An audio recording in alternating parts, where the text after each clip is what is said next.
afternoon class, standard 12, subject chemistry, chapter 3, electrochemistry. In last lecture we have discussed about electrochemical cell. Now we have started our new topic, galvanic cell. The example of galvanic cell is a Daniell cell. In this cell, chemical reaction occurs and chemical energy converted into electrical energy. We can use this type of energy in this device. The gift free of the spontaneous redox reaction is converted to electrical work, which may be used the running of motor of other electrical gadgets like heater, fan and geyser, etc. By using this energy, we can use this type of energy running, working different type of devices like geyser, fan and heater. First of all, galvanic cell, I am explaining the figure of this structure. Here, left hand side, two beakers are present there. બે beaker અહીંયા તમને આપેલા છે. તો left hand side જે beaker છે તે beaker ની અંદર જે solution ZnSO4 means zinc sulphate નું સોલ્યુશન ફિલ કરેલું છે. રાઈટ હેન્ડ સાઈડ બીકર એમાં CuSO4 કોપર સલ્ફેટ નું સોલ્યુશન ફિલ કરેલું છે. વન્સ અગેન જે ઝિંક સલ્ફેટ સોલ્યુશન છે તેમાં ઝિંક ઇલેક્ટ્રોડ ડીપ કરેલો છે. ZnSO4 ના જે સોલ્યુશન ની અંદર ડીપ કરેલો છે એટલે હાફ જે સેલ છે કમ્પ્લીટ થઈ જશે. અનધર હાફ સેલ છે તો કોપર નો જે ઇલેક્ટ્રોડ છે તેના કોપર સલ્ફેટ ના સોલ્યુશન ની અંદર ડીપ કરેલો છે એટલે બીજો જે કોપર નો હાફ સેલ છે એ રેડી થઈ જશે. બે હાફ સેલ તમારે જે એક્સટર્નલ જે વાયર છે, એક્સટર્નલ વાયર જે વોલ્ટ મીટર થી અટેચ થઈ અને ઇલેક્ટ્રોડ ને તમારે જોઈન્ટ કરવાના છે એટલે એક આખી સર્કિટ રેડી થઈ જશે. ખ્યાલ આવ્યો? એટલે both electrode joint with external wire through voltmeter અને વોલ્ટ મીટર વાયર અને ઇલેક્ટ્રોડ ને જોઈન્ટ કરીને કમ્પ્લીટ સર્કિટ થઈ જાય. then chemical reaction જે સ્ટાર્ટ થશે. તો chemical reaction છે, this type of chemical reaction it is known as redox reaction. Redox reaction having two types of reaction, oxidation and reduction. તો first of all તમને ખબર હોવી જોઈએ કે લેફ્ટ હેન્ડ સાઈડ જે લેફ્ટ હેન્ડ સાઈડ ઝીંકનો રોડ લીધેલો છે it is act as a anode અને એનોડ તરીકે એ પોતે એક્ટ કરે અને એની સરફેસ ઉપર કઈ રિએક્શન થશે તો ઓક્સિડેશન રિએક્શન થશે. એમાં ઝિંક ઇલેક્ટ્રોડ પોતે પાર્ટિસિપેટ થઈ અને પોતે પોતાની લાસ્ટ ઓર્બિટમાં 2 ઇલેક્ટ્રોન છે એ ડોનેટ કરશે. બરાબર? એટલે zinc solid means zinc electrode. Zinc electrode પોતે કેમિકલ રિએક્શનમાં પાર્ટિસિપેટ કરશે અને પોતાની લાસ્ટ ઓર્બિટમાંથી 2 ઇલેક્ટ્રોન ડોનેટ કરી it is convert into Zn+2 ion. બરાબર? એટલે ઝિંક ઇલેક્ટ્રોડમાંથી શેમાં જતો રહેશે તો ઝિંક ઇલેક્ટ્રોડમાંથી જતો રહેશે Zn+2 જે સોલ્યુશન છે તેમાં. Everyone know what is the ion? Ions means electrolyte. જે NaCl ને આપણે વોટર ની અંદર ડિસોલ્વ કરી તો Na+ અને Cl- ડિફરન્ટ ટાઈપના બે આયન તમને વોટર ની અંદર મળશે. એવી રીતે જે Zn+2 છે ઝિંક રોડમાંથી 2 ઇલેક્ટ્રોન રિમૂવ થઈ ગયા એટલે Zn solid convert into Zn+2 ion અને Zn+2 આયન છે ઈ ZnSO4 નું જે સોલ્યુશન છે કે જેની અંદર ઓલરેડી પહેલેથી Zn+2 આયન અને SO4 -2 આયન પ્રેઝન્ટ છે એની અંદર જતો રહેશે. ચલાય તો રીતના એટલા માટે હવે એક વસ્તુ તમને કહેવાની રહી ગઈ કે તમે જ્યારે ઇલેક્ટ્રોડ ઝિંક નો અને ઇલેક્ટ્રોડ કોપર નો લો ત્યારે તમારે કેમિકલ રિએક્શન પહેલા બે ઇલેક્ટ્રોડ ના વેઇટ કરી લેવાના છે. વેઇટ કરેલા બે ઇલેક્ટ્રોડ તમારે જોઈન્ટ કરવાના છે. બરાબર. હવે this reaction is known as oxidation reaction. Okay. હવે ઝિંકે પોતાના બે ઇલેક્ટ્રોન રિમૂવ કરી દીધા એટલા માટે જે ઇલેક્ટ્રોનનો ફ્લો છે ઝિંક થી કોપર સાઈડ હશે.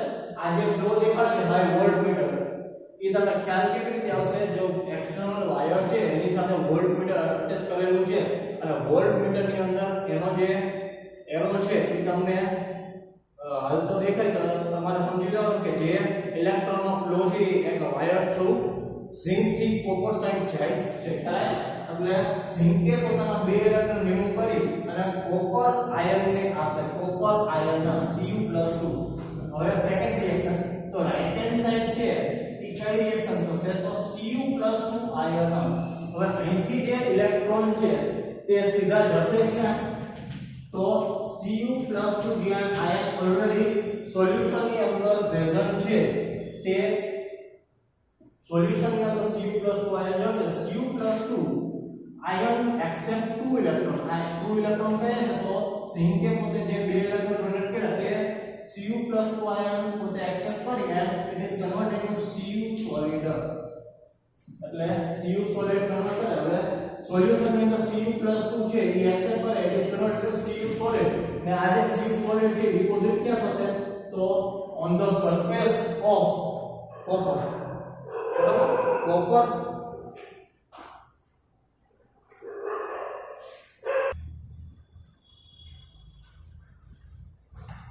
રાઈટ હેન્ડ સાઈડ જે ઝિંક થ્રુ ડોનેટ કરેલા બે ઇલેક્ટ્રોન છે તે સીધા જશે ક્યાં? તો જે કોપર સલ્ફેટ નું સોલ્યુશન છે તો કોપર સલ્ફેટ ના સોલ્યુશન ની અંદર ઓલરેડી Cu+2 આયન હાજર હશે. Cu+2 આયન છે ઝિંક દ્વારા ડોનેટ કરેલા બે ઇલેક્ટ્રોન એક્સેપ્ટ કરશે.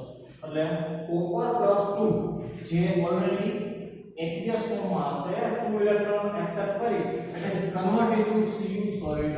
હવે આયનમાંથી સોલિડમાં કન્વર્ટ થઈ ગયું છે. તો સોલિડમાં કન્વર્ટ થયા પછી જે કોપર છે ડિપોઝિટ ક્યાં થશે? તો on the surface of copper electrode.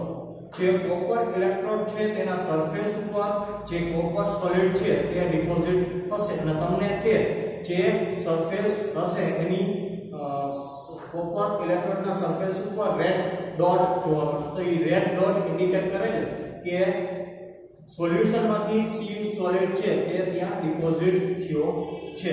એટલે Cu+2 બે ઇલેક્ટ્રોન એક્સેપ્ટ કરે અને Cu સોલિડમાં કન્વર્ટ થાય તો this reaction is known as reduction reaction. બરાબર. તો એક વસ્તુમાં ધ્યાનમાં રાખવાનું છે કે જે ઇલેક્ટ્રોનનો ફ્લો છે એ ઝિંક થી કોપરની સાઈડ છે અને એ આપણને એક્સટર્નલ વાયરમાં જે વોલ્ટમીટર જોઈન્ટ કરેલું છે તે ડાયરેક્શન ઓલરેડી દેખાડે છે. અને કરંટનો જે ફ્લો હશે તે કરંટનો ફ્લો કોપર થી ઝિંક સાઈડ હશે.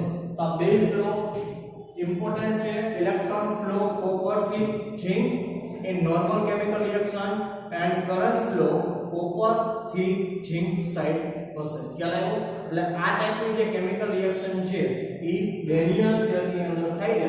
હવે બોથ રિએક્શન ઓક્સિડેશન અને રિડક્શન જે બોથ રિએક્શન એક સાથે થતી હોવાને આ જે રિએક્શન છે એને કહેવાશે રેડોક્સ રિએક્શન. અને રેડોક્સ રિએક્શન થ્રુ તે જે chemical energy convert into electrical energy અને આ ઇલેક્ટ્રિકલ એનર્જીનો આપણે યુઝ કરી અને ડિફરન્ટ ટાઈપના જે ડિવાઇસ છે તે આપણે રનિંગ વર્ક કરાવી શકીએ છીએ. ઓકે. ડેનિયલ સેલ મેક્સિમમ 1.1 જેટલો જે ઇલેક્ટ્રિકલ પોટેન્શિયલ છે પ્રોડ્યુસ કરી શકે છે. એટલે આની કેપેસિટી કેટલી છે? 1.1 વોલ્ટ જેટલી જે ઇલેક્ટ્રિકલ પાવર છે તે પોતે પ્રોડ્યુસ કરી શકે છે. ઓકે, એટલે હવે તમને ખ્યાલ આવી ગયો હશે કે આ જે ડેનિયલ સેલ છે તે વર્ક કેવી રીતે કરે છે.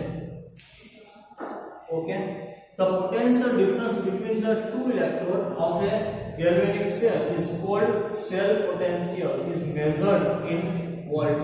હવે આ જે હાફ સેલ અને હાફ સેલ બેને આપણે જોઈન કરીને ફૂલ સેલ બનાવ્યો જેને આપણે ડેનિયલ સેલ કહીશું. હવે ઈ જે ડેનિયલ સેલનો તમારે સેલ પોટેન્શિયલ ફાઇન્ડ કરવો હશે તો ઓટોમેટિકલી તમારે રાઈટ હેન્ડ સાઈડ જે હાફ સેલ હશે એને લેફ્ટ હેન્ડ સાઈડના હાફ સેલમાંથી માઈનસ કરવું પડશે, અથવા તો કેથોડ માઈનસ એનોડ. કેથોડ જે કેથોડનો રિડક્શન પોટેન્શિયલ હશે માઈનસ જે એનોડ રિડક્શન પોટેન્શિયલ. એટલે હવે cell potential it is indicate by E cell અને એનો ફોર્મ્યુલા શું થશે E0 right E0 right minus E0 left. બરાબર, E0 રાઈટ એટલે E0 અને કેથોડ પણ કહી શકાય. કેથોડ ના રિડક્શન પોટેન્શિયલ ના વેલ્યુ માંથી તમે જેવું એનોડ નું રિડક્શન પોટેન્શિયલ નો ડિફરન્સ લેશો એટલે તમને આખા સેલ નો જે સેલ પોટેન્શિયલ છે તે મળી જશે. ખ્યાલ આવ્યો? એટલે હવે જે આપેલા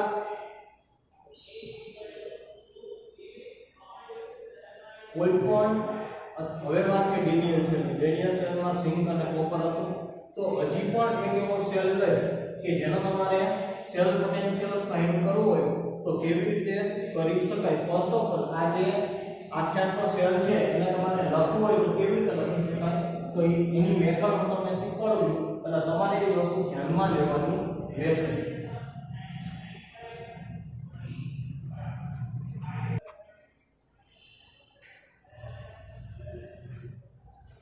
કોઈ પણ ગેલ્વેનિક સેલ હોય એવું જરૂરી નથી કે આપણે ઝિંક અને કોપરના બે હાફ સેલને જોઈન્ટ કરી અને ફૂલ ગેલ્વેનિક સેલ છે એ બનાવી શકીએ. તમે ડિફરન્ટ ટાઈપના જે મેટલ આવે છે તો ડિફરન્ટ ટાઈપના મેટલ હાફ સેલ તરીકે લઈ અને તમે ફૂલ સેલ છે તે બનાવી શકો છો. તો તમને ચેપ્ટર પેજ નંબર 71 ઉપર એક ટેબલ આપેલું છે ને એ ટેબલમાં તમને ખ્યાલ આવશે કે કયા ટાઈપના જે મેટલ છે તે ઇલેક્ટ્રોડ તરીકે વર્ક કરે છે. બરાબર, ફર્સ્ટ ઓફ ઓલ તમને ડેનિયલ સેલ જે સાઇનમાં કેવી રીતે લખાય અથવા જે લખવાની મેથડ પ્રોપર શું છે તે સમજાવું છું. દર વખતે આ ફિગર જે ડ્રો કરવી એ ઇમ્પોર્ટન્ટ નથી પણ જે ડેનિયલ સેલ છે તો ડેનિયલ સેલ ઓકે. હવે આ જે ડેનિયલ સેલ છે એમાં એક વસ્તુ કાલે સમજાવી હતી આજે રહી ગઈ છે તો અહીંયા આ જે નેગેટિવ અને પોઝિટિવ છે હકીકતમાં નેગેટિવ અને પોઝિટિવ ચાર્જ છે તે કરંટ ફ્લો છે કે જે તમને દેખાતો હશે. બીજી વસ્તુ કે અહીંયા યુ શેપની એક ગ્લાસ ટ્યુબ દેખાય છે. યુ શેપની ગ્લાસ ટ્યુબ છે it is A salt bridge અને આ સોલ્ટ બ્રિજની અંદર KNO3 અથવા તો NH4NO3 મીન્સ પોટેશિયમ નાઇટ્રેટ અથવા જે એમોનિયમ નાઇટ્રેટ છે એનું સોલ્યુશન ફિલ થયેલું હોય છે. હવે અહીંયા Zn+2 ઇન્ક્રીઝ ન થઈ જાય અને Cu+2 ડિક્રીઝ ન થતો થઈ જાય તો સોલ્યુશનની જે આયન છે તો આયનને બેલેન્સ કરવાનું જે વર્ક છે એ કોણ કરે છે તો સોલ્ટ બ્રિજ. એટલે તમને કોઈ ક્વેશ્ચન પૂછે vote is the use of salt bridge તો it is maintain balance of iron in your beaker. salt bridge નું કામ શું છે તો બે બીકર ની અંદર જે આયન છે એના બેલેન્સ કરવાનું કામ salt bridge નું છે અને એની અંદર કયું સોલ્યુશન ભરેલું હોય છે તો પોટેશિયમ નાઇટ્રેટ અથવા એમોનિયમ નાઇટ્રેટ NH4NO3 ના ડેનિયલ સેલને ઇન્ડિકેટ કેવી રીતે કરી શકાય છે તે હવે આપણે જોઈ. તો ડેનિયલ સેલ જે હંમેશા એનોડ હોય anode right left hand side જે લખેલું હોય તો એને હંમેશા લેફ્ટ હેન્ડ સાઈડ જ લખવામાં આવે છે. કેથોડ હોય તો એને હંમેશા રાઈટ હેન્ડ સાઈડ લખવામાં આવે છે. જો તમે સોલ્ટ બ્રિજ નો યુઝ કરેલો હોય તો વચ્ચે ડબલ એરો કરવામાં આવે છે. ફર્સ્ટ ઓફ ઓલ હું તમને લખું છું એટલે તમને ખ્યાલ આવી જશે કે zinc solid Zn+2 aqueous double dot Cu+2 aqueous and Cu solid. કોઈ પણ રેડિયલ સેલને આવી રીતે સાઇડમાં ઇન્ડિકેટ કરી શકાય છે. હું તમને એક્સપ્લેન કરું છું zinc solid means zinc electron. Zn+2 aqueous means zinc solid electron Zn+2 ion ની અંદર ડીપ કરેલો છે. આનો મીનિંગ એવો થાય. પછી Cu+2 aqueous oblique Cu solid. Cu solid means Cu electron deep in Cu+2 વાળા સોલ્યુશન ની અંદર Cu solid ને ડીપ કરેલો છે. હંમેશા એક વસ્તુ ધ્યાનમાં રાખજો, કેથોડ ને રાઈટ હેન્ડ સાઈડ લખવામાં આવે છે, એનોડ ને લેફ્ટ હેન્ડ સાઈડ લખવામાં આવે છે. સોલ્ટ બ્રિજ નો યુઝ કરી તો અહીંયા ડબલ એરો આવશે. સોલ્ટ બ્રિજ જો યુઝ કરેલો ન હોય તો અહીંયા સિંગલ એરો આવશે. ખ્યાલ આવે છે? એટલે ડબલ એરો ક્યારે આવે તો અહીંયા આપણે ઓલરેડી સોલ્ટ બ્રિજ નો યુઝ કરેલો છે તો આને હાફ સેલ કહેવાય. કેટલી છે? Half cell. અને આ પણ હાફ સેલ છે. એટલે આ બે હાફ સેલ ને એકબીજા સાથે જોઈન્ટ કરી દે તો શું થઈ જાય? તો ફૂલ સેલ છે તે બની જશે. અને લખવાની જે મેથડ છે એ આવી રીતે છે. એનોડ ને લેફ્ટ હેન્ડ સાઈડ જે અને કેથોડ ને રાઈટ હેન્ડ સાઈડ.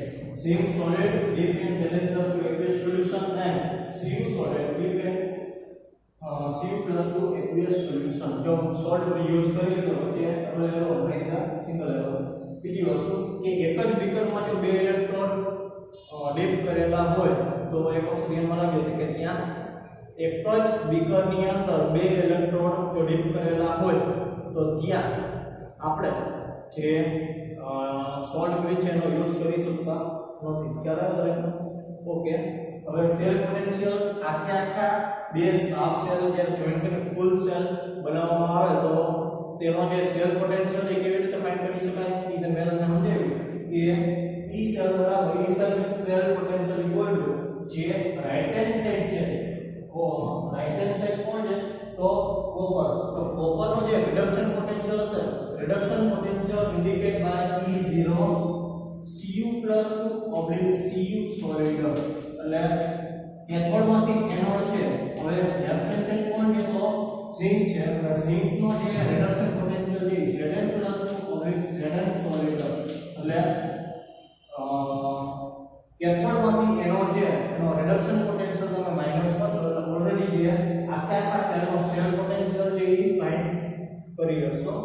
તો રેડિયલ સેલનો જે સેલ પોટેન્શિયલ છે 1.1 વોલ્ટ જેટલી ઇલેક્ટ્રિકલ પોટેન્શિયલ છે આપણે પ્રોડ્યુસ કરી શકીએ છીએ. Okay. In our next lecture we will discuss about measurement of electrical potential. Thank you.